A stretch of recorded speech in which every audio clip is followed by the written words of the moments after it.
எனக்கு ஒரு புது ஃப்ரெண்டு, புது நண்பர் ஒருத்தர் கிடைச்சிருக்கார். யார் தெரியுமா? தெரியாதா? முதல்வர் அவர்கள் தான்.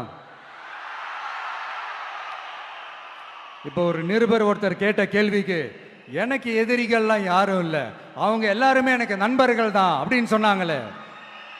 அப்படி நாங்கெல்லாம் உங்களுக்கு நண்பர்கள்னா அப்புறம் ஏன் சார் கரூர் விஷயத்துல ஏன் மேல பழி தூக்கி போட்டீங்க?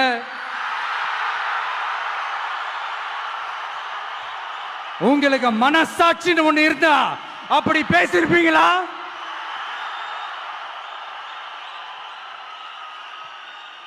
அப்படி நாங்களாம் உங்களுக்கு நண்பர்கள்னா ஒரு ஈவெண்ட், ஒரு ஃபங்க்ஷன் நடத்துறதுக்கு ஒரு இடமோ ஒரு பர்மிஷனோ ஏன் கொடுக்க மாட்டேன்றீங்க? எல்லாத்தையும் நீங்களே பண்ணிட்டு போற போக்கில் அப்படியே பொய்களா அடிச்சு விட்டுக்கிட்டு இருக்கீங்க. உங்களோட உண்மையான நண்பர்கள் யாருன்னு சொல்லட்டுமா? லஞ்சம், ஊழல், அரசியல் ஆதாயம், இதெல்லாம் தான் உங்களோட உண்மையான நண்பர்கள். பர்சனலா நீங்க எப்படி வேணா இருந்துக்கங்க சார், நமக்கு அதை பத்தி கவலை இல்லை, நமக்கு அது அவசியமும் இல்லை. ஆனா உங்க ஆட்சி தான் தப்பான ஆட்சி, தமிழ்நாட்டுக்கு தேவையில்லாத ஆட்சி. கொஞ்ச நாளைக்கு முன்னாடி கற்பனையா ஒரு விஷயம் ஒன்று சொன்னேன். இந்த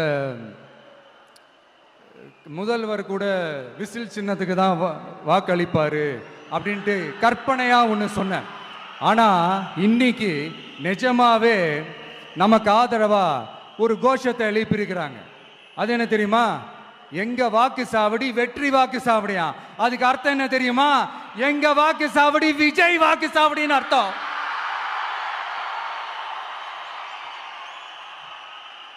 அது சரி, மக்களோட இந்த ஆதரவை பார்த்துட்டு அவர் அறியாமலே எப்படி பேசிட்டாரு என்னமோ தெரியல.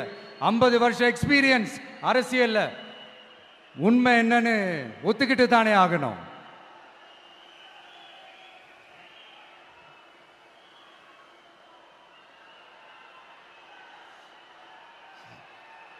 ஜனநாயகம்ங்கிறது பெரும்பான்மை ஆட்சி அதிகாரம் சார்ந்தது மட்டும் இல்லை, சிறுபான்மை மக்களின் உரிமைகள் உணர்வுகளும் புனிதம்னு நினைச்சு அதையெல்லாம் காப்பதற்கு பெயர் தான் ஜனநாயகம்னு 1963 அறிஞர் அண்ணா பார்லிமெண்ட்ல பேசினதை நாம இங்க சொல்றது ரொம்ப பொருத்தமா இருக்கும். அறிஞர் அண்ணா சொன்னது தான் டிவிகேவோட நிலைப்பாடும். இந்த ஸ்டாண்ட்ல நாம 100% உறுதியா இருப்போம். யாருக்காகவும் எதுக்காகவும் இதுல சமரசமே கிடையாது. மதச்சார்பற்ற சமூக நீதி தன்மை தான் நம்ம அடிப்படை கொள்கைகள் ஒன்று, அதில் எந்த மாற்றமும் எப்பவும் கிடையாது. ஆனால் இதெல்லாம் மறந்துட்டு எப்படியாவது எதையாவது